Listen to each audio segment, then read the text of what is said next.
Hello বন্ধুগণ, আমি কাজল, সাথে নিয়ে এলাম নতুন ব্লগ ভিডিও। একদিনে সুন্দরবন বেড়াতে গিয়ে কি কি খেলাম, কোথায় কোথায় ঘুরলাম, নতুন নতুন অভিজ্ঞতা আপনাদের সঙ্গে শেয়ার করব। খুব ভালো লাগলো, সাথে নতুন নতুন প্রাণীর সঙ্গে পরিচয় হয়ে। তাহলে চলুন যাওয়া যাক সুন্দরবন।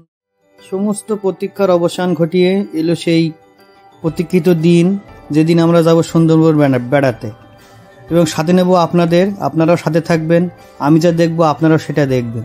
প্রথমে লঞ্চে ওঠা হলো। লঞ্চে এক পা দুপাকের উঠে এগিয়ে গেলাম বাচ্চাগুলোর দিকে। তাদেরকে সাথে নিলাম, একবার হাই জানালাম। এগিয়ে গেলাম লঞ্চের ভিতরে। গিয়ে দেখি আমাদের ম্যানেজার সাহেব কি বক্তব্য দিচ্ছে। তার বক্তব্য শুনে লঞ্চ বাসন্তীর পাড়ে গিয়ে ভিড়ল। সেখানে আরও স্যারেরা উঠলেন, স্যারের পরিবার এক একে উঠলেন। হাতে ধরাধরি, রশি টানাটানি সমস্ত শেষ করে তাদেরকে লঞ্চে তুলে নেওয়া হলো। অনেকে ভয় পাচ্ছিল, সমস্ত ভয় কাটিয়ে লঞ্চে আমরা একত্রিত হলাম। একত্রিত হওয়ার পরে একটু ভাজার পর্ব আসলো। অবশেষে বাসন্তী ব্রিজ পেরিয়ে আমাদের লঞ্চ এগিয়ে গেল সামনের দিকে।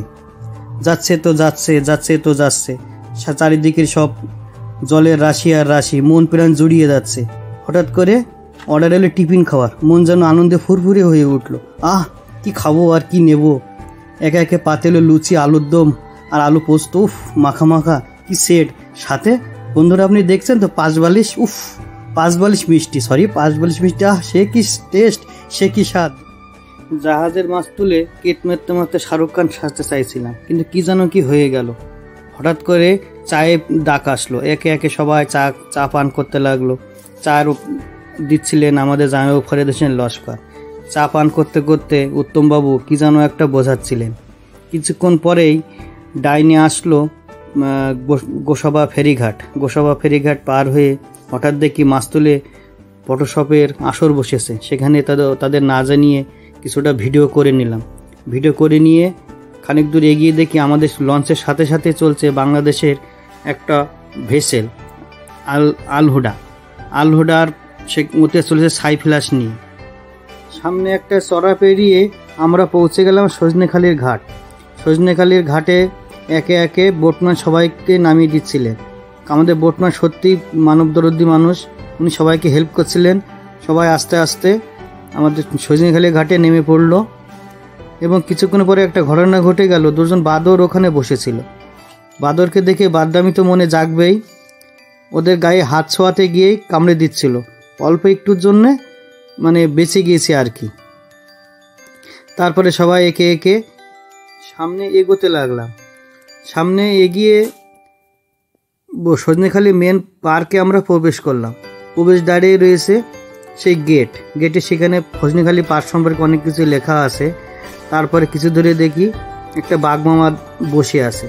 বাঘমামার সামনে গিয়ে খানিক কেক মারলাম, এমনি অঙ্গভঙ্গি। তারপর মনে একটা ইচ্ছা জাগলো, বাঘমামার কোলে বসলে কেমন হয়। অবশেষে ভয় ডরহীনভাবে এগিয়ে গিয়ে বাঘমামার কোলে বসে বিভিন্ন অ্যাঙ্গেলে ফটোশ্যুট করলাম ও ভিডিও করলাম। একটু এগিয়ে যেতেই দেখলাম খোলা জানালার বিভিন্ন অ্যাঙ্গেলে ফটোশ্যুট হলো, পোজ হলো। সামনে কাঁকড়া গাছের জঙ্গল পেরিয়ে সামনে একটু এগিয়ে গিয়ে পেলাম একটা কচ্ছপের অ্যাকুয়ারিয়াম, যেটা ছিল প্রায় বিলুপ্ত প্রায়। সেটা দেখে আমরা ওয়াচ টাওয়ারে পৌঁছালাম।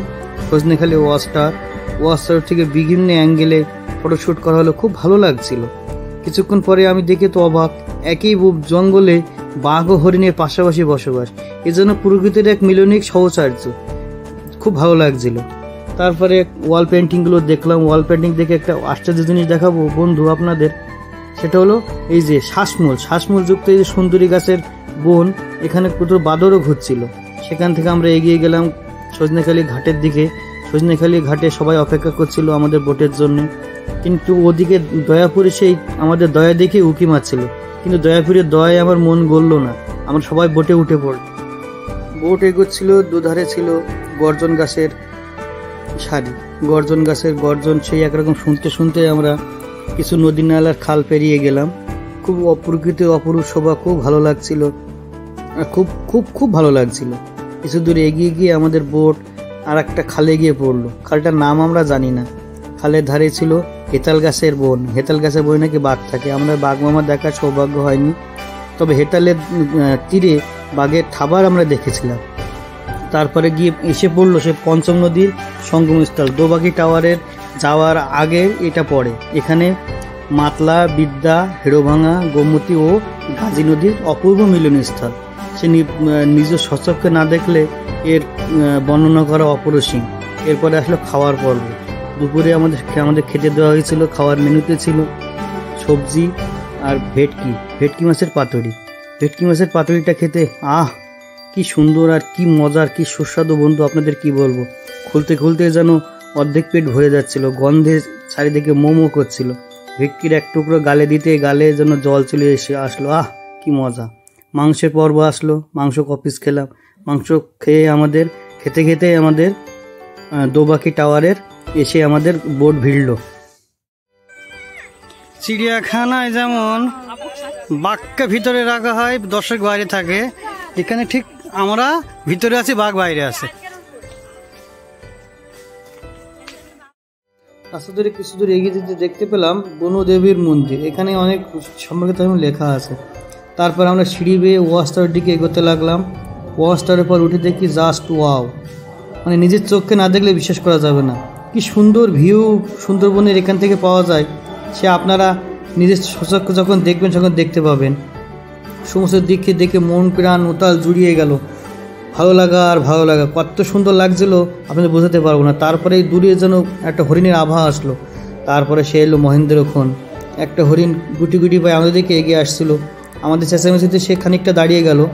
সুন্দরবনে হরিণ দেখা খুব ভাগ্যের ব্যাপার, কিন্তু সবচেয়ে ভাগ্যের ব্যাপার বাঘ দেখা, যেটা আমাদের ভাগ্যে হয়তো জোটেনি, কিন্তু হরিণ দেখে আমরা খুশি। এখানে একটা জিনিস ভালো লাগলো, এই যে হেতাল গাছের চারাগুলো সুন্দর করে আবার নতুন করে তৈরি করছে বন দপ্তরের পক্ষ থেকে। পরিশেষে আমরা বাড়ি যাওয়ার পথ ধরলাম।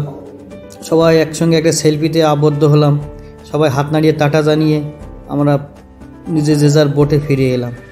বোটে ফিরে সেই বোটটা আমাদের ছেড়ে দিল। ফিরে এলাম একটা স্মৃতি নিয়ে। বন্ধুদের উদ্দেশ্যে বলছে লাইক, কমেন্ট ও শেয়ার করবেন।